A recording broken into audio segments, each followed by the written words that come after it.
Ici, cette usine, ça a été des gens qui ont travaillé, c'était l'usine Tira. Et plus tard, peut-être qu'on dira, ici, ça a été aussi le théâtre Buissonnier.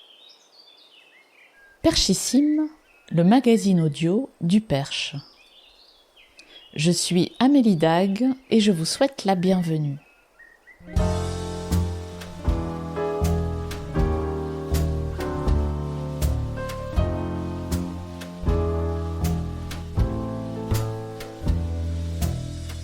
Dans cet épisode, je vous emmène dans les coulisses d'un lieu à nul autre pareil, un endroit consacré au spectacle vivant qui écrit sa propre histoire sur un site lui-même chargé d'autres histoires. Direction Le Chantier à Nogent-le-Rotrou, où le théâtre Buissonnier propose une offre culturelle pour le plus grand nombre, y compris les tout petits. Spectacles, festivals, ateliers autour du théâtre, de la chanson, du cirque, avec toujours un moment de convivialité. Gilles Richard et Rose Richard-Brulé ont eu la gentillesse de me recevoir au chantier pour me raconter cet endroit. Bonne écoute. Alors, cet endroit, ça dépend à quelle époque on le regarde. Si on le regarde à sa construction, c'est un morceau d'une usine de chapeaux qui s'appelait Tira et qui embauchait à l'époque presque 1000 personnes entre les deux guerres. C'était une entreprise très importante. À l'époque suivante, elle a été un peu laissée de côté, puis c'est devenu aussi un bout d'une industrie. Et après, c'est devenu un atelier d'ébénisterie. Et puis après, nous sommes arrivés ici, dans ce lieu qui était quand même en état de délabrement avancé. C'était ce qu'on appelle maintenant une friche. Voilà. Et depuis ce lieu-là, tu me diras si je me trompe, mais ça doit faire 15 ans celui-là précisément, qu'on travaille à le restaurer, à le remodeler, à en faire ce qu'on voit ici, c'est-à-dire un théâtre. Et il vient maintenant il a sa majorité, on lui a adjoint des loges, on lui a adjoint des lieux de répétition, et donc nous sommes au chantier, auquel on a collé après lui une esplanade en bois qui surplombe la rivière et qui sert de guinguette l'été. C'est un lieu de vie déjà, un lieu de fabrique de spectacles. On accueille des équipes qui viennent créer ici, qui viennent répéter des spectacles. C'est un lieu aussi où nous accueillons des ateliers de pratique artistique, que ce soit des enfants, des jeunes, des adultes qui viennent pratiquer le chant, le théâtre ou d'autres disciplines qui s'y rapprochent. Et c'est aussi un lieu de diffusion où on accueille des spectacles, donc avec des rendez-vous réguliers. Et on accueille aussi ponctuellement d'autres associations qui veulent y pratiquer une activité qui se rapproche du spectacle.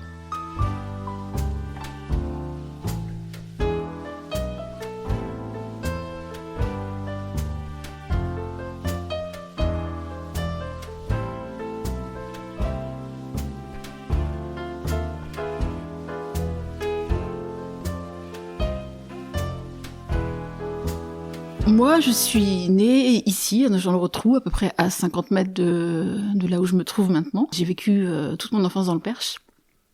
Et puis, je suis partie faire des études et je suis revenue dans le Perche. Voilà. Donc moi, je suis vraiment la locale de l'étape.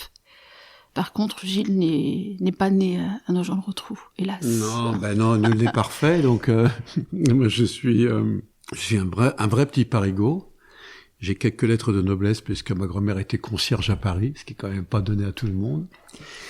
Et suite à un événement familial, à l'âge de 24 ans, alors que mes parents avaient acheté une maison dans la région, j'ai été amené à rester ici, parce qu'il y a eu un accident dans la famille et il fallait un peu gérer une situation qui était difficile.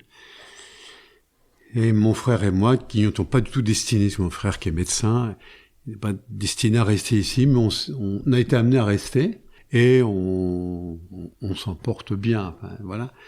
On a appris à à aimer cette région, à la rencontrer doucement. C'est pas une région. Moi, j'avais vécu un peu dans le Limousin. Le Limousin, c'est une région, on se tape très vite sur l'épaule, on se tutoie, on se dit des blagoches, on boit des pastis. En fait, quand on n'est jamais vraiment de là-bas, quoi. C'est bien plus difficile. Alors qu'ici, les gens vous font pas rentrer du premier coup chez eux, mais ils vous adoptent et après, on devient un peu percheron.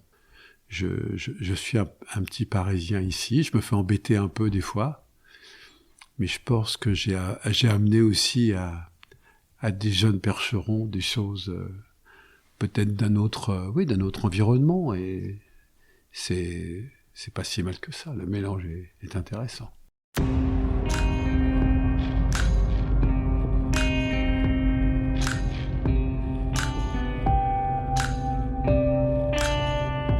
Moi, ce que j'ai aimé dans cette région, c'est que je trouve que c'est une région multiple. C'est-à-dire que je disais, au début que j'étais là, je disais aux gens, venez, moi ça me rappelle les images pédagogiques que l'enseignant accrochait au tableau. C'était la vraie campagne, quoi. Il y a un peu de vallon, il y avait des maisons, il y avait des vaches, des chevaux, il y avait...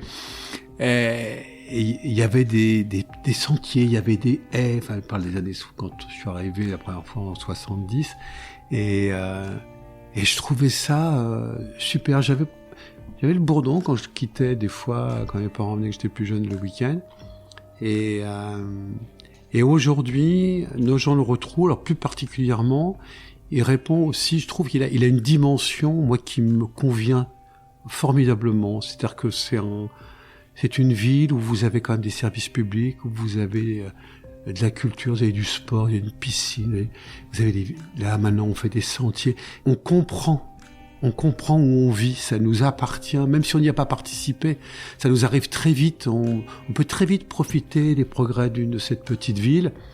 Et je dirais qu'en fin de compte, souvent je dis ça, c'est peut-être ce qui correspond à un quartier. Elle a cette dimension où si je fais une bêtise sur la route, aujourd'hui, quelqu'un dit « Oh, je t'ai vu, t'as brûlé un feu rouge », comme quand j'étais enfant, en disant « Dis donc, l'autre jour, t'as pas dit bonjour quand t'es rentré dans la boutique ». Enfin, il y a quelque chose où on existe, quoi. On peut vivre de cet endroit-là et du coup, même si moi je me sens parisien, je me sens bien dans cette communauté-là. Ah, voilà.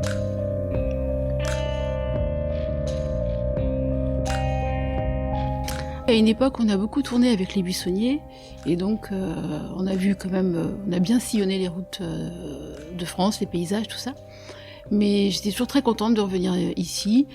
Je crois que d'abord c'est les collines, le fait que ce soit très vallonné, très vert, boisé, beaucoup de rivières, voilà. Et puis qu'il y ait des animaux, parce que je trouve que, bon, après c'est peut-être mes racines vraiment rurales qui ressortent, mais c'est une campagne que je trouve très très chouette et qui est pratique dans le sens aussi où c'est quand même connecté rapidement à une grande ville.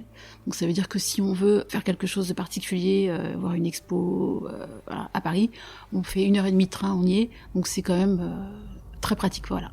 Mais moi j'adore la campagne.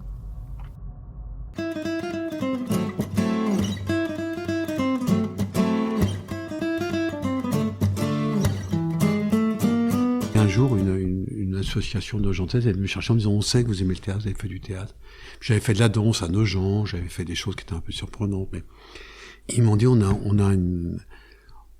a quelqu'un qui devait jouer un rôle dans une pièce qui avait été écrite par un monsieur qui s'appelle Tropina, qui habitait à Nogent-le-Rotrou, qui avait été proviseur d'un principal de collège, qui était un monsieur, pour la petite histoire, qui avait été très proche de Jean Vilar et qui l'avait accompagné d'ailleurs, mais qui, parce qu'il était un vrai militant communiste, épris de culture populaire et de laïcité, qui a choisi de retourner vers l'école pour faire un travail de fond tel que les militants sont capables de le faire.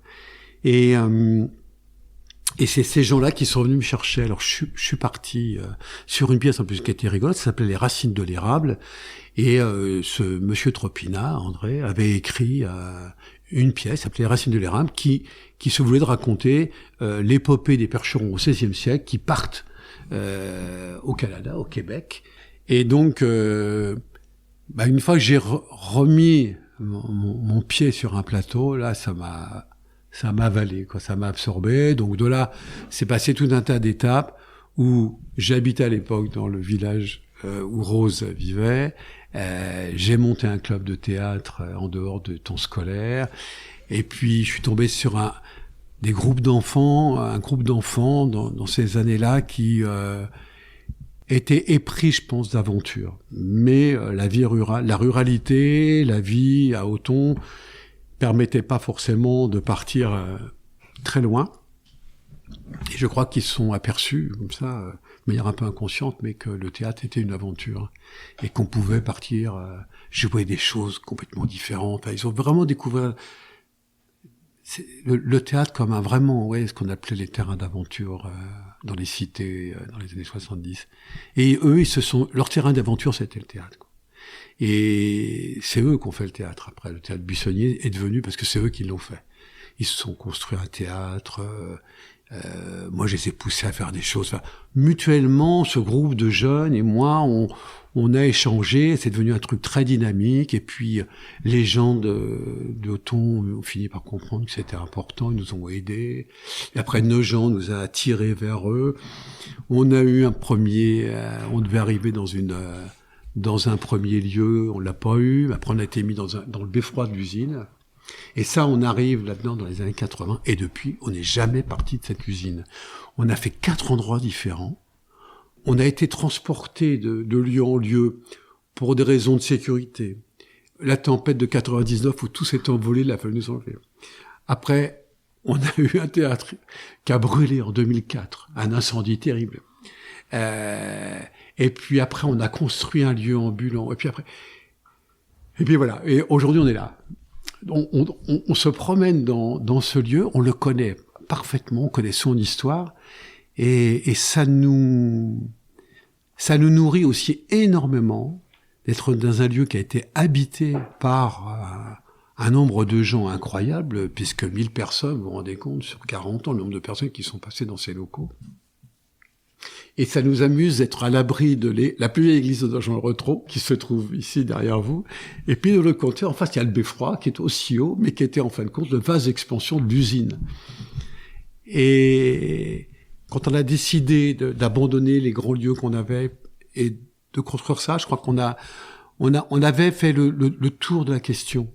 Et ça nous permettait peut-être de reconstituer un lieu pour une centaine de personnes, adapté aussi à la vie d'une communauté d'artistes qui peuvent vivre sur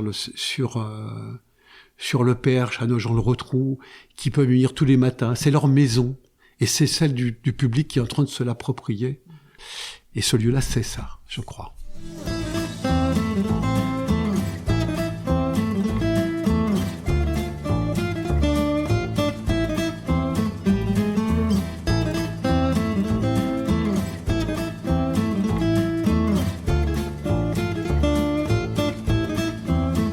Quand on a créé la compagnie professionnelle à Nogent, on avait aussi une troupe en fait qui produisait ces spectacles et qui a beaucoup tourné dans toute la France, voilà.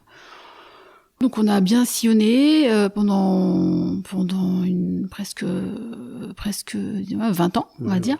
Et puis voilà, plein d'événements ont fait qu'à un moment donné, c'était difficile de tout mener de front. Et puis il y avait aussi l'envie de développer un projet, de revenir sur un lieu, parce qu'on avait eu aussi un lieu qui avait beaucoup fonctionné, qui s'appelait La Verrière, avec un accident de parcours, puisque La Verrière a brûlé, donc on avait tout perdu, voilà. Et du coup, on a toujours associé aussi notre présence ici avec l'organisation aussi d'événements, de festivals, tout ça, donc on avait commencé à mettre des choses en place. Et puis, à un moment donné, on a eu envie de structurer davantage les choses. Et donc, j'ai créé le festival À Portée de Voix, qui est un festival consacré à la chanson. Et pour ce faire, moi, je pouvais pas continuer à tourner les spectacles, et animer les ateliers ici, dans les écoles, et à programmer des spectacles. Et voilà, c'était juste pas possible, quoi. En fin de compte, quand nous, on a commencé à tourner, on s'est très vite aperçu que On était gens, on voulait faire plein de choses. Et on s'est trouvé que la chanson nous allait bien. Et on a fait ce qu'on appelle, nous, un travail de comédien-chanteur. C'est-à-dire qu'on n'a jamais abordé la chanson par le biais de la musique ou de la manière dont elle avait été interprétée. On a retravaillé sur les textes et on s'est dit qu'est-ce que ça nous raconte. Et très vite, on s'est aperçu, en travaillant vraiment, en parlant beaucoup, que d'ailleurs chaque chanson, il y avait une histoire importante, peut-être une vie, peut-être un moment de vie, peut-être un film, peut-être un livre, mais c'était déjà peut-être le synopsis, le début de quelque chose. Et du coup, on s'est passionné pour la chanson.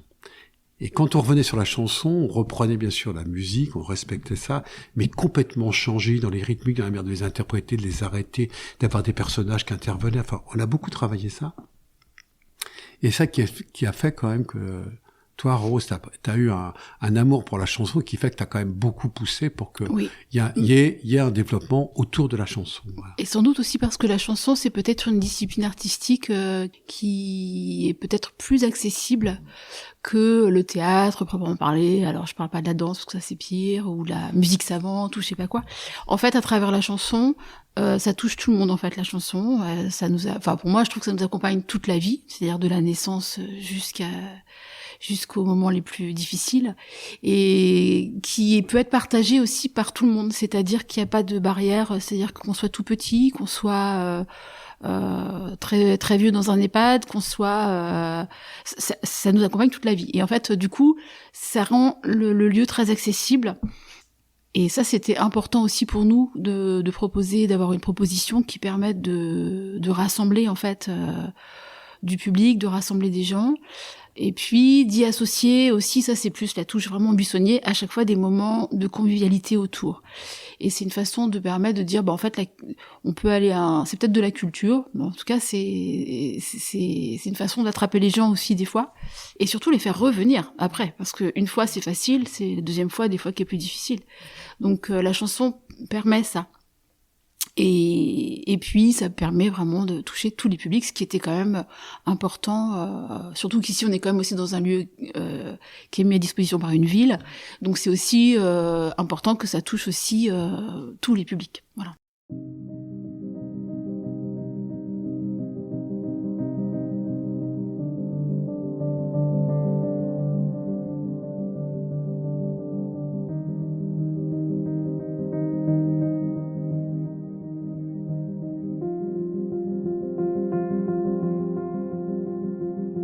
Vraiment, toute la démarche et tout le travail qui a été fait sur la chanson, c'est vraiment Rose qui l'a mené, mais c'est aussi notre attachement au développement des artistes qui sont en train d'être laminés par ce que devient la chanson. La chanson devient un business énorme mené par quelques grosses sociétés de production. Nous, on connaît des artistes, des gens qui font un travail formidable, qui peuvent même plus vivre de leur métier, et que ça, c'est un constat qui fait mal au cœur, qui est difficile. Et là aussi, à partir du moment où vous êtes dans une petite ville, que vous êtes sur vraiment la notion d'une équipe de gens qui s'est dit nous, on va travailler au milieu sur un territoire et on va vivre ici. On partira en tournée, on ira, mais on appartiendra à un lieu. On est attaché à ne pas laisser tout partir à volo, comme ça se fait aujourd'hui, que ce soit les services publics ou autre chose. La culture, il y a un enjeu énorme derrière la culture. Et cet attachement, au moins, peut-être, c'est effectivement cette forme plus simple d'approche qu'est la chanson, ça, c'est aussi un peu ça, quand même. 2025, ce sera le 10e anniversaire du festival à portée de voix. Au mois de juin, voilà. Donc ce festival existe depuis effectivement 2015, avec une année forcément d'arrêt au moment du Covid. Donc ça sera comme d'habitude en partenariat avec les mêmes structures que les autres années. les assos nogentaises, les écoles, si on peut le faire. Ça se déroulera bien sûr et aux Gauchetières, et à la crèche, et à la maison de retraite, enfin voilà. L'idée, c'est de mettre un accent aussi sur 2 choses. Le cœur éphémère du festival, qui reste pour moi un moment fort parce qu'en fait, c'est les gens en fait qui font ce cœur éphémère. Donc, c'était la marque de fabrique du festival. C'était de proposer un rendez-vous où les gens pouvaient venir chanter. Et ça fonctionne plutôt bien parce que les gens viennent, voilà. Il y a même des gens des fois qui viennent de loin, donc qui s'organisent, tout ça. Et puis cette année, il y aura un accent aussi qui sera mis avec toute la belle équipe. En fait, c'est toutes les bénévoles, toutes ces belles personnes, comme on les appelle, qui nous accompagnent toute l'année et pas forcément que au moment du festival, et qui permettent que la fête soit plus belle, en fait, en gros, parce que sans les bénévoles, on aurait beaucoup de mal finalement à faire tout ce qu'on fait, parce qu'on n'est pas même si on est quand même soutenu, on n'a pas les moyens qu'ont les structures, on va dire, institutionnelles. Et donc les festivals et les petites structures comme la nôtre ont vraiment besoin d'engagement de citoyens qui, effectivement, décident de consacrer du temps pour faire de la cuisine, pour faire de l'accueil, voilà. Et puis un temps aussi où finalement échanger tout ça, enfin ils sont plutôt, on voit des gens assez heureux en fait de le faire, et ça c'est plutôt bien parce que tout ça en fait on le fait pour que les gens finalement soient heureux. En fait, faut que ça ait du sens, et le bénévolat ça fait partie de ça aussi quoi. Donc toute l'année ils sont là, donc je pense qu'on essaiera de faire un temps un peu plus marqué pour eux aussi, voilà.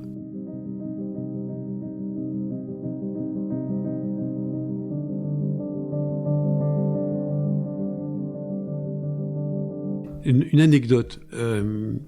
On avait donc un lieu démontable, ambulant, qui s'appelait la baraque. C'était 3 smerbocs sur la route, 70 tonnes de matériel, autoportant, sans pince enfoncées dans les sols, enfin voilà, et qui était un vrai lieu de 600 mètres carrés, enfin un truc incroyable, qu'on était les seuls à avoir dans le monde, soyons très clairs.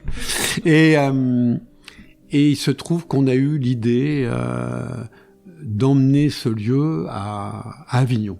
Et il faut savoir que jamais un chapiteau n'est monté dans Avignon. Et nous, on a eu une idée, c'était de l'emmener parce que nous n'avons besoin de rien d'autre que de le poser comme on poserait une soucoupe volante qui va se poser. Et on avait réussi à rentrer en contact pour monter un projet avec la faculté de mathématiques d'Avignon qui a un parc extraordinaire, et visiblement, le recteur, le directeur était d'accord pour nous recevoir et qu'on mette en place ce projet. Donc on a été plusieurs fois à Avignon, puis on a fini par être reçu par les responsables de l'université, et entre autres par le responsable de la communication et de la culture de la faculté d'Avignon. Et nous rentrons dans le bureau, et ce monsieur rentre, un monsieur plus jeune que moi, et il dit « Gilles ». Et il me regarde effaré, me dit « Où suis-je ? Qu'est-ce qui se passe ?» Et ce monsieur nous raconte que c'est un petit Nogentais, et qu'il dit à un directeur de la fac, il dit « Voyez, je vous jure que c'est vrai. » Il dit « Voyez, la culture, c'est eux. » Et il revendiquait le fait que son approche culturelle, c'est qu'il nous avait vu chanter en rue, faire des choses qui le surprenaient, qui l'étonnaient, et que ça lui avait donné le goût d'une certaine curiosité à aller voir quelque chose qu'il n'aurait peut-être pas été voir. Il a vu ça entre autres dans les cités des Gauchetières. Et ça, je peux vous dire que ça, c'est une super récompense. Quand on se dit quand même, là, on a fait quelque chose. Mais quand je dis ça, c'est pour venir au deuxième point que je voulais soulever. C'est que oui, on a fait ça pour le public, avec le public. Oui, on a montré que des artistes peuvent se mettre sur un territoire, vivre de leur métier, et en même temps devenir vraiment des acteurs aussi dans leur quotidien, là où ils vivent. Oui, on a emmené une ville dans un projet comme ça, mais là où on n'a pas réussi, me semble-t-il encore aujourd'hui, c'est les moyens de la pérennisation, c'est-à-dire que le conventionnement, ce qui fait qu'on reconnaît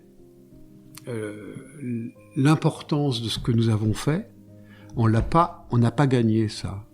Et ça veut dire aujourd'hui, on doit se dire, si jamais nous, on arrête, il y a beaucoup de chances pour que ça s'arrête. Et ça, c'est comment on sort de cet engrenage insupportable sur le fait que la culture ne serait que le fait de quelqu'un ou de quelques-unes ou de quelques-uns qui ont la force, l'encouragement, la conscience, la volonté de faire les choses, et après, pouf, ça tombe. C'est comme si on laissait jamais trace de quelque chose, et en tout cas, d'avoir construit quelque chose qui pourrait perdurer au-delà de notre éphémère subsistance. Et ça, moi, aujourd'hui, ça nous inquiète beaucoup, quoi.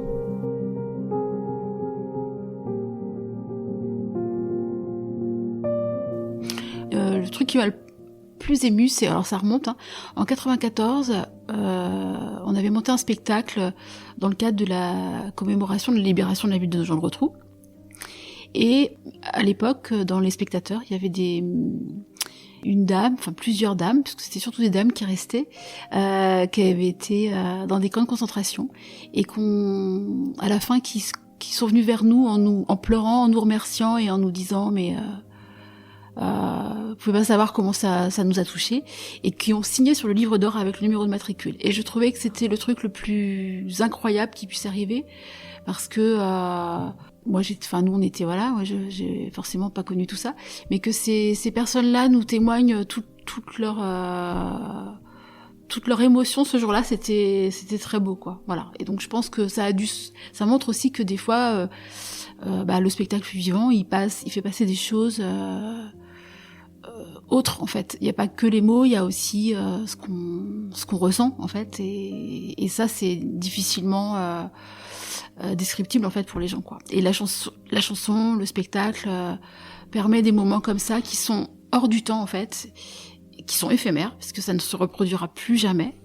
Et c'est tellement éphémère que, en plus, dans la petite histoire, ce livre d'or a brûlé avec l'incendie, donc ça ne reste plus qu'un souvenir, quoi. Voilà. Donc, je pense que c'est des petites choses comme ça. Enfin, des petites choses, des grandes choses. Le théâtre, c'est somme toute qu'un endroit qui réunit des gens. Chez les Grecs, l'agora, ça permettait de se réunir. Il y avait la représentation, et ce qui était important, c'était pas la représentation.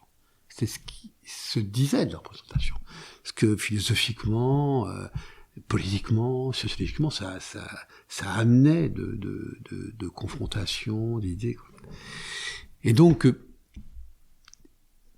notre agora à nous, elle est adaptée au public, aux gens de Nogent. Et ça leur appartient. Comme les percherons sont somme toute très accueillants, et tous les gens qui arrivent à Nogent, ils sont très vite bien accueillis ici, et les gens sont très contents. Moi, des fois, j'ai l'impression que les gens, ils disent aux Parisiens qui arrivent, ou des gens qui arrivent, vous arrivant, en plus on a la sécurité civile, donc il y a quand même un renouvellement d'une partie de la population. Mais quand ils disent aux gens, mais venez, on a l'impression qu'ils disent, mais venez chez nous quand même, venez, on a un truc, venez donc voir ce qui se passe, venez voir.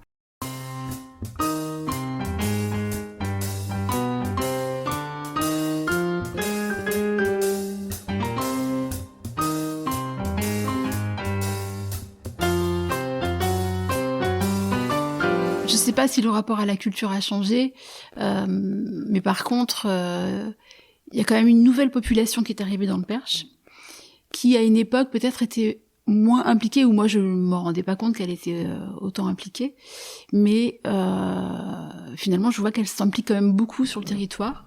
Des gens qui viennent effectivement, qui ont des maisons, qui ont des résidences secondaires, mais qui aussi développent des projets, il y a beaucoup dans l'Orne, entre autres.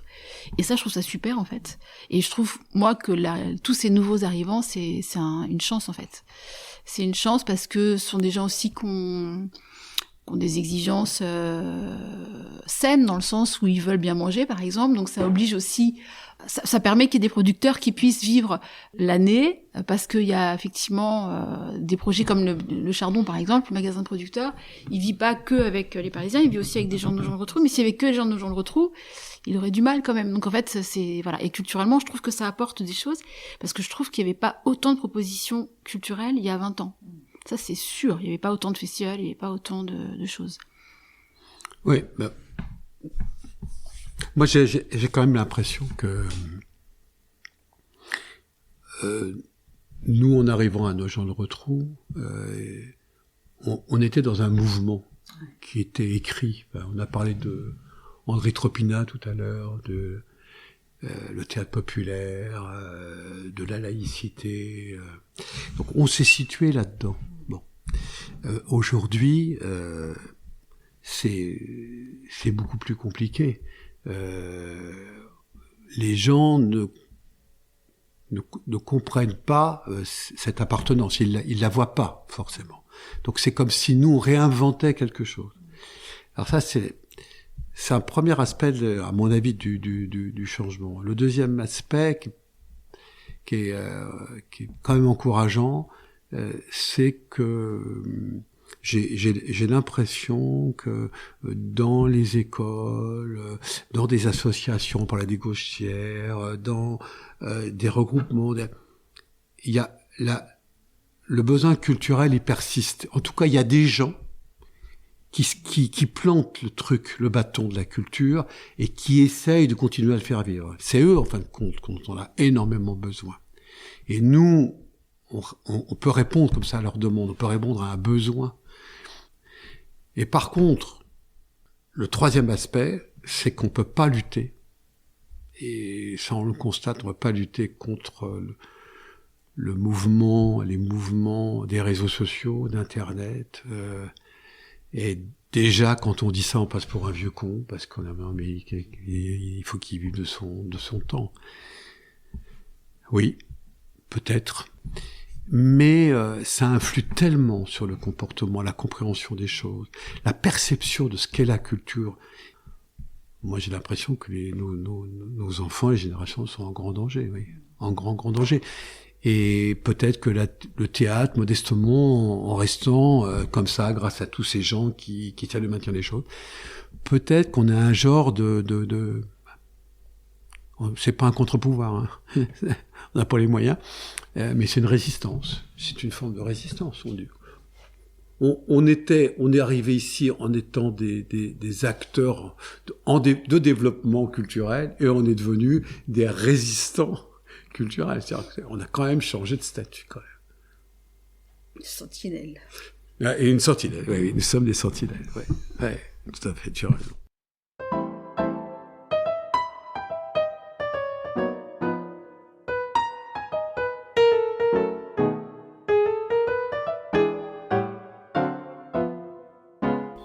Moi, dans mon histoire, j'arrivais pas à trouver l'espace où je pouvais être heureux, en fait. L'espace n'était jamais assez grand. Il me fallait un grand espace. C'est pour ça que j'ai pris le plus petit qui existe, un plateau de théâtre. Et parce que l'espace, c'est pas un problème de dimensionnement, c'est un problème de possibilité, de moyens qu'on donne, quoi. Et moi, enfant, j'avais envie de raconter plein de choses, et je comprenais les gens, je voyais qui ils étaient, comment ils fonctionnaient, tout ça. Et j'avais vécu une expérience culturelle avec une professeure de musique au collège. Et elle avait vu que j'étais pas un garçon comme les autres, elle m'emmenait vers un plateau de théâtre, et je me disais, mais c'est là que je veux vivre, quoi. C'est quand même incroyable, un plateau de théâtre. J'avais envie d'y retourner tous les jours, voilà. Et donc, quand j'ai eu un grand moment où il a fallu que je rencontre des métiers, du travail, travailler physiquement avec ses mains, c'est dur, c'est compliqué, on perd des fois le contact avec notre capacité à apprécier des choses, on perd la délicatesse, des fois c'est dur, voilà. Et moi, quand j'ai vu le truc s'ouvrir, par hasard, quand il me cherchait pour reprendre le rôle et revenir vers ça, alors j'ai été avalé. Enfin, je me suis fait avaler avec grand plaisir, voilà. Et là, tout s'est rouvert. Et j'ai compris, ce que j'ai pas compris étant enfant, que sur un plateau de théâtre, on pouvait revisiter le monde à toutes les époques. On pouvait jouer n'importe quel rôle, n'importe quelle chose. Et comprendre ce qu'on parlait de l'Agora. Et comprendre.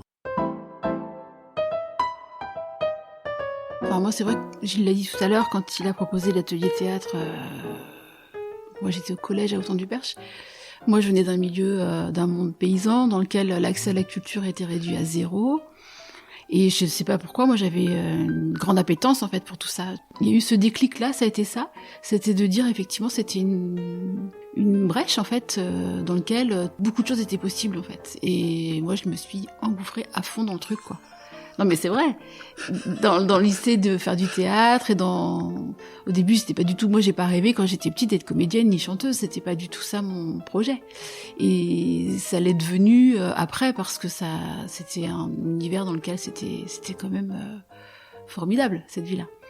Donc voilà, et puis après ça avale dans le sens où la façon dont nous on le fait en tout cas.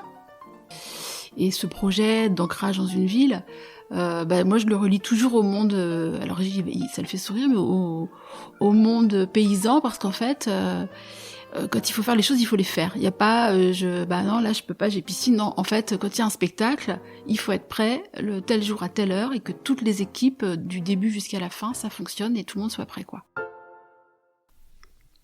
Plus on avance dans cette construction d'un projet culturel, effectivement, au début pas très conscient, et puis après je pense qu'on peut vraiment rajouter au terme qu'on nous donne, c'est plus qu'acteur ou artiste, enfin tout cas acteur, ou metteur en scène dans mon cas, mais on est des militants, on milite pour quelque chose, et voilà, et je crois que par une éducation, il y a un intérêt commun là-dedans.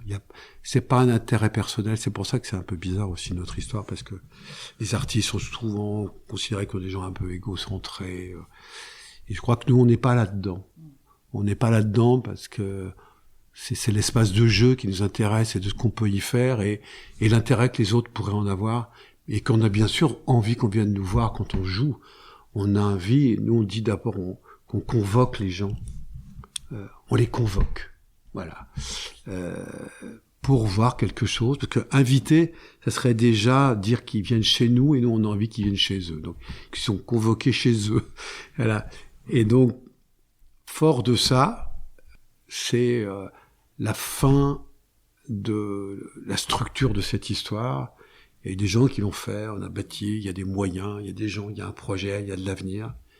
Comment nous donner les moyens de la pérennisation. Voilà. Si on pouvait nous donner quelque chose, ça serait nous garantir que ce qu'on a fait, ça perdurera. Voilà. Alors, ici, cette usine, ça a été des gens qui ont travaillé, c'était l'usine Tira, et plus tard, peut-être qu'on dira, ici, ça a été aussi le théâtre Buissonnier. Et voilà, pendant qu'on est passé, on a laissé une trace, j'espère que ce sera ça, pas forcément, une trace collective, et surtout des moments de vie en fait où les gens ont passé des bons moments ici, ils ont vu des choses qui les ont touchés, qui les ont bouleversés. Il y en a qui se sont rencontrés ici, donc c'est quand même super. Il y en a qui se sont mariés ici, dans le sens où vraiment ils se sont rencontrés, donc c'était chouette. Et de se dire que si ça peut, effectivement, si on peut transmettre un jour ce chantier ou ce sera chouette, voilà, et que ça puisse perdurer après, quoi.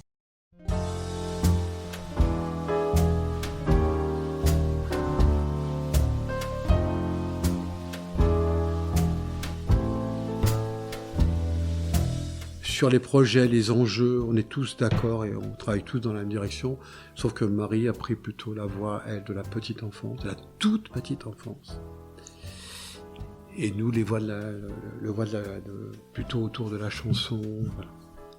Donc peut-être qu'on n'a pas assez parlé de ça et pas assez dit que si on est encore ensemble tous les trois, c'est parce que bien qu'on puisse être en désaccord sur des choses par moment, dans l'organisation, dans des choix artistiques, dans une programmation, dans une organisation, ce qu'on a essayé de dire pendant tout ce temps qu'on a passé avec vous, c'est que notre militantisme attaché à un développement personnel, mais et également sur un intérêt général et un intérêt commun, ça c'est quelque chose qui est qui est très fort pour tous les trois. Alors il y a un auteur qu'on adore ici, qui est quand même un membre fondateur quand même invisible, mais qui est là tout le temps, c'est Prévert. Reggiani a beaucoup chanté Prévert, donc Reggiani a dit un texte qui dit « Il faut vivre d'amour, d'amitié, de défaite, donner à perte d'âme, éclater de passion, pour que l'on puisse écrire à la fin de la fête quelque chose a changé pendant que nous passions. » Oh, c'est beau. C'est pour l'amour, pas pour la gloire.